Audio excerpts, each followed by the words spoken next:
Right now, at this very moment, you are committing a slow, invisible suicide of the soul, not by choosing wrong, but by choosing nothing at all. Every single day you delay the decision to become someone specific. You bury another fragment of who you were actually meant to be. Carl Jung understood something terrifying about the modern mind decades before the internet even existed. The refusal to choose isn't caution. It's a psychological death sentence. And if you've been feeling strangely empty despite having access to every possible life path, stay with me, because what I'm about to reveal will fundamentally change how you see your own hesitation. You are not lazy. You are not broken. You are not incapable of commitment. What you are experiencing has a name, and it has been studied, mapped, and understood by the greatest psychological minds of the 20th century. Carl Jung called it the paralysis of possibility. And once you understand the hidden mechanism behind it, you will never look at your own indecision the same way again. Let me ask you something personal. When was the last time you made a truly irreversible decision? A choice where you couldn't go back, couldn't keep a backup plan, couldn't leave one foot in the doorway of another life. If you're struggling to remember, that's not an accident. Part 1. The architecture of modern paralysis, the human mind, was never designed to handle what you're facing right now. Consider this. Your great-grandfather, on an average morning in 1920, had perhaps 3 to 5 meaningful choices to make in an entire day. What to eat from the limited pantry, whether to visit the neighbor or stay home, which field to plow first. The architecture of his psychological world was built on constraints, natural boundaries that actually served as psychological support structures. Now look at your own morning. You wake up and immediately face roughly 47 decisions before breakfast. Which notification to check first? What to watch while eating? Whether to respond to that message now or later? Which of the 17 career paths you've considered this month deserves your attention today? What identity to project online? Which version of yourself to be for the next 60 minutes? This is not freedom. This is psychological warfare against your own nervous system. Carl Jung recognized something profound that most modern self-help completely misses. The psyche needs walls. It needs boundaries. It needs the experience of finitude to construct meaning. When everything remains possible, nothing becomes real. Here's what's actually happening inside you at this very moment. Your brain possesses a mechanism called the default mode network, the neural circuitry responsible for self-referential thinking, future planning, and what neuroscientists call mental time travel. In a constrained environment, this network serves you beautifully. It helps you map realistic futures, make decisions, and commit to paths, but in an environment of infinite options, the default mode network becomes a torture device. It spins endlessly through possibilities, never landing anywhere. Each option you consider triggers a microdopamine response, not from choosing, but from the mere fantasy of choosing. Your brain has become addicted to the potential, not the actual. This is why you can spend 3 hours researching the perfect career move and feel productive. You're not. You're self-medicating with possibility. This is why you can watch 50 videos about finding your purpose and still feel empty. You're consuming potential, not creating actuality. This is why you keep every door open, because closing one feels like a small death. And you're right. It is a small death. That's exactly what Jung said it needs to be. But here's what you don't realize. By refusing all small deaths, you're choosing a much larger one. Part 2. The ego's dark bargain. Let me tell you about a patient Jung wrote about in his clinical work, a man in his early 30s who couldn't choose a profession, couldn't commit to a relationship, couldn't finish anything he started. Brilliant, articulate, full of insights about his own condition. He could explain his paralysis perfectly, which only made it worse. He knew exactly why he was stuck, and that knowledge became just another form of stuckness. Jung diagnosed something he called the Puer Aeternus, the eternal boy. Now, don't let the Latin terminology distance you from this. The Puer isn't some rare psychological condition affecting a handful of people. It's a pandemic of the modern soul. It's the psychological pattern of provisional living, the unconscious commitment to never fully committing. Here's how the Puer operates in your life. The Puer believes in the fantasy of the perfect choice. Not consciously, you know perfection doesn't exist. But unconsciously, every time you delay commitment, you're preserving the fantasy that somewhere out there, the ideal path awaits. The perfect career, the perfect partner, the perfect creative expression, the perfect version of yourself. And as long as you don't commit to anything, you can maintain the illusion that you might still find it. Do you see the trap? Your ego has made a devil's bargain. It has traded the possibility of a real, imperfect, deeply fulfilling life for the guarantee of never being disappointed by reality. This is the psychological cost of infinite options. The modern world has turned your identity into a browser with 10,000 tabs open, and you wonder why your system is crashing. Jung wrote something that should terrify you. The most terrifying thing is to accept oneself completely. Why terrifying? Because accepting yourself means accepting your limitations. It means saying, this is who I am, and more importantly, this is who I am not. It means closing doors. It means murdering potential selves. It means standing before the infinite void and saying, that possibility? No. That one? No. That identity I've been keeping warm just in case? Let it die. Here's what the Puer fears more than failure: finality. Failure can be romanticized. The struggling artist, the entrepreneur between ventures, the seeker still searching, these are culturally acceptable identities. They contain drama. They contain hope. They contain the possibility of a redemption arc. But finality? Commitment. The person who chose one thing and stuck with it? That's terrifying to the Puer, because it removes the safety net of I could always. Let me ask you a question that might hurt.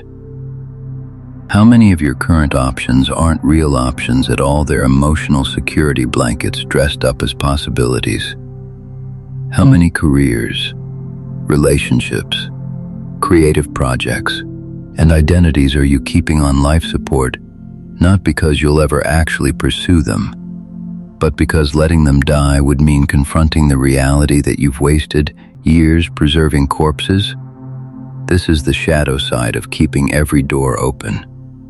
Behind each door isn't a vibrant alternate life waiting to be lived. Behind most of them is a skeleton, a possibility you've kept artificially breathing long past its natural death. Part 3. The necessary murder. Now we arrive at the most difficult truth Jung ever articulated about the process of becoming real. You must become a murderer of possibilities. I'm not being dramatic. The language is deliberate. Jung described individuation, the process of becoming who you truly are, as requiring the symbolic sacrifice of your other potential selves. Not ignoring them, not postponing them, sacrificing them. Think about what happens when you actually choose a career. The moment you sign the contract, accept the position, or fully commit to the entrepreneurial path, something dies. The doctor you might have become, the musician, the scholar, the craftsman, all those identities that lived in the realm of fantasy now face execution. This is not a metaphor for Jung. This is a psychological reality. Those potential selves had psychic energy invested in them. They occupied space in your unconscious. They consumed your attention, and when you choose, you withdraw that energy and redirect it into one living identity, rather than 20 imagined ones. But here's what Jung understood that changes everything. Those sacrificed selves don't simply vanish. They are integrated. Their energy isn't destroyed, it's absorbed into the self you've chosen. The doctor you doesn't disappear. His precision and analytical capacity merge into whatever path you walk. The musician you doesn't die. Her creativity and emotional attunement become part of your actual life. The scholar you isn't lost. His depth and curiosity enrich your daily experience. This is the alchemy of individuation. The uncommitted person scatters their soul across 100 imagined lives and experiences none of them fully. The committed person concentrates the energy of all their sacrificed possibilities into one life that contains the depth of many. Do you understand now why you feel so thin? So spread out?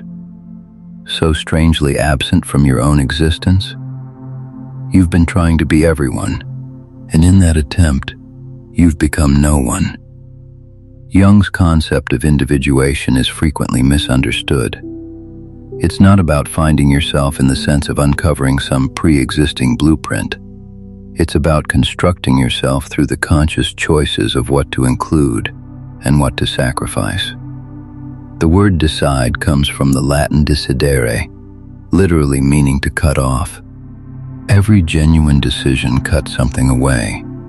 If your choices aren't cutting anything, they aren't real decisions, they're preferences. Preferences keep options alive. Decisions perform the necessary amputation. And here's the brutal truth. The amputation is going to hurt, whether you do it consciously or let it happen through atrophy and time. The difference is that conscious sacrifice produces meaning, while passive decay produces only regret. Part 4. The daemon, and the distraction. So, how do you know which path to commit to? How do you distinguish between a genuine calling and a societal expectation dressed up as destiny? Jung had a word for this. The daemon, not demon daemon, the ancient Greek term for an inner spirit, a guiding force, a personal genius that whispers directions from the depths of the psyche. Jung believed each person carries a unique daemon, an inner voice that knows what you're meant to become, even when your conscious mind has no idea. The problem is, you can barely hear it anymore. Your daemon speaks in whispers, in hunches, in those quiet moments of inexplicable knowing that arise when you're not performing, not scrolling, not consuming, not drowning in the noise of other people's expectations. But you live in a world designed to drown out whispers. Every notification is someone else's agenda interrupting your own. Every algorithmic feed is training your attention to respond to external stimuli rather than internal direction. Every cultural message about success, status, and the good life is layering sediment over your own knowing until you can no longer distinguish between what you want and what you've been programmed to want. Jung would have recognized social media as a massive projection field, a place where we externalize our unintegrated selves and then become enslaved to managing those projections. Your online identity isn't you. It's a persona, a mask, a carefully curated fragment. And the more energy you invest in maintaining that persona, the less energy you have for the actual work of individuation. Let me give you a framework for beginning to hear the daemon again. First, observe your envy. Not the petty envy of wanting someone's car or house. The deep envy. The kind that feels like a knife in your chest when you see someone doing work that matters, living a life that feels authentic, embodying a purpose that radiates from their very being. That envy is your daemon screaming. The things that trigger your deepest envy aren't random. They're mirrors. They're showing you what your own psyche wants to become, but has been too afraid to pursue. Every person whose existence makes you feel strangely inadequate is holding up a photograph of your own unlived life. Second, track your spontaneous attention. Not what you think you should be interested in, what actually captures you. What do you read about when nobody's watching?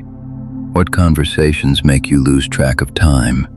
What problems do you find yourself solving in your head while you're supposed to be paying attention to something else? Your daemon communicates through attraction, through fascination, through the subjects that light you up from the inside, while the world around you fades away. Third, and this is the hardest one, notice what you're afraid to want. The thing you've been too scared to admit even to yourself. The desire that feels too grandiose, too unrealistic, too exposing. The ambition that makes you feel naked and foolish just thinking about it. That's the daimon too, maybe especially. Because the daimon doesn't speak through comfort. It speaks through the terrifying pull towards something that matters so much that failing at it would break you. That's precisely why you've been avoiding it. And this brings us to the most practical question of all. Once you begin to sense the direction, how do you actually walk it in a world designed to fragment your attention? Part 5. The discipline of sacred limitation. Here's where most spiritual and psychological teachings fail you. They tell you to find your purpose as if it's a lost object hiding under the couch cushions of your psyche. They tell you to follow your passion as if passion is a GP's coordinate, rather than something that emerges from committed action. Jung knew better. He understood that meaning isn't found, it's made. And it's made through the specific act of choosing limitation. Let me give you a concrete example that has nothing to do with career or life purpose. Because sometimes the simplest metaphors reveal the deepest truths. Consider a painter facing a blank canvas. The blank canvas is pure potential. It could become anything. A landscape, a portrait, an abstract expression of grief or joy or confusion. Every style, every color, every subject is possible in that moment, before the first brushstroke. And many amateur painters never make that first stroke, because the infinite possibility paralyzes them. But the master painter understands something the amateur doesn't. The first stroke isn't a commitment to the final painting, it's a commitment to the process. The limitation creates the conditions for creativity. By choosing one color, one line, one direction, the painter isn't destroying possibility, they're transforming it from abstract potential into concrete reality. Your life works exactly the same way. When you refuse to make the first stroke, the first committed decision, you're not preserving possibility. You're preventing it from ever materializing into anything you can actually experience. So what does intentional limitation look like in practice? It means declaring, for the next 2 years, I am a score. Fill in the blank. Not forever, not for your entire identity, but for a meaningful chunk of time, you're going to stop entertaining alternatives and pour yourself completely into one direction. It means removing the backup plans, not burning bridges out of recklessness, but removing the psychological safety nets that prevent full commitment. The side hustle you keep just in case, the relationship you maintain as a fallback, the alternative identity you keep polished and ready. It means embracing what the philosopher Søren Kierkegaard called the purity of heart that wills one thing, not 5 things, not 17 things with a primary focus. One thing at least for this season of your life. Now your ego is probably screaming right now. It's listing all the reasons this is dangerous. What if you choose wrong? What if you miss out? What if the other path was better? Listen carefully to Jung's response to this fear. You cannot choose wrong if you're choosing from your daemon, not because the daemon guarantees external success, it doesn't, but because the purpose of choosing isn't to guarantee outcomes. The purpose is to live, to actually inhabit a life rather than perpetually audition for one. The person who commits to the wrong path fully will learn more, grow more, and become more than the person who commits to nothing while waiting for the right path to appear. Part 6. The compounding of identity. There's a mathematical principle that perfectly illustrates why commitment creates an entirely different quality of existence than perpetual optionality. Compound interest. When you invest money and leave it alone, the returns generate returns, which generate more returns. The growth isn't linear, it's exponential. But the key variable isn't the size of the initial investment. It's time. Specifically, uninterrupted time. Your identity works through the same principle. Every skill you develop deepens the next skill. Every insight builds on the previous insight. Every relationship that goes through difficulty and survives becomes richer than any new relationship could be. Every creative project teaches you something that makes the next project better. But here's the catch. You only get the compounding if you stay invested. If you keep withdrawing your identity from one path and reinvesting it in another, you reset the compound effect. You're always starting over.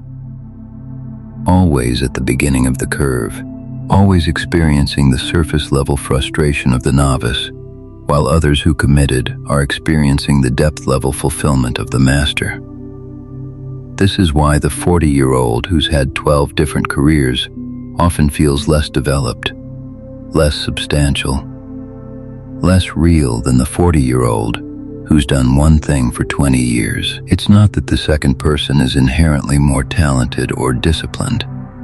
It's that they've benefited from compound identity. And compound identity doesn't just produce external results, money, reputation, skill. It produces internal coherence, a sense of solidity, the feeling that you actually exist rather than constantly becoming. This is what Jung meant by individuation leading to wholeness. The fragmented person, the person who's scattered across dozens of possibilities, experiences life as a series of disconnected episodes. They can't build a coherent narrative about who they are, because they haven't committed to any narrative long enough for it to develop depth. The individuated person has chosen a story and lived into it, not because the story is perfect or complete, but because living into a story transforms you in ways that shopping for stories never can. Part 7. The funeral of possible selves. I want to offer you something practical now. Something you can do in the next 24 hours that will begin the process of psychological consolidation. This is not a cute exercise. This is shadow work. It will feel uncomfortable. That's how you'll know it's working. I want you to hold a funeral for your other selves. Literally, symbolically. Take it seriously. Sit down with a journal, actual paper, not a screen, and list every identity you've been keeping on life support. Every alternate version of yourself that you've been preserving, just in case. The musician you might still become at 35. The entrepreneur with the app idea you've been nursing for 7 years. The version of you who moves to a different country and starts over. The you who stays in the relationship. The you who leaves it. The you who never entered it at all. The academic, the artist, the healer, the leader, the follower, the rebel, the conformist. Write them down, name them. Acknowledge that they exist within your psyche as real psychological presences. because they do. Then, one by one, thank them and let them die. Thank the musician for the creativity they offered. Let them go. Thank the entrepreneur for the vision and courage. Release them. Thank the alternate relationship selves for the lessons in love they represented. Say goodbye. This is not negative. This is not giving up. This is the most profound act of self-respect you can perform, because you're finally stopping the cruel practice of keeping parts of yourself suspended in limbo, never fully alive, but never allowed to rest. After you've completed the funeral, and this might take days, not hours, ask yourself what remains.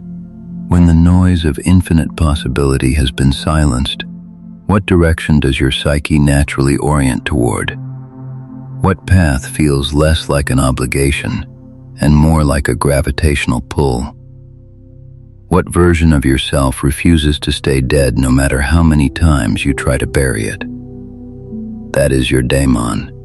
That is the self that's been waiting for you to clear the stage, so it can finally take its rightful place. Now, here's what will happen next, and I want you to be prepared for it. The moment you begin to commit, the moment you start closing doors and walking one path, your ego will panic. It will generate doubt. It will show you images of the paths you're abandoning.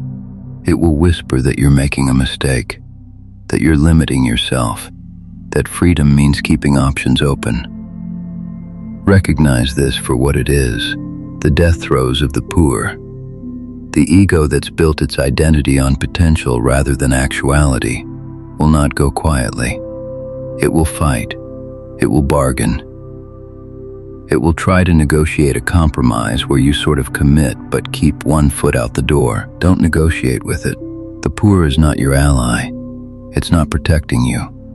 It's keeping you in a state of permanent adolescence while your life passes and your daemon atrophies from neglect.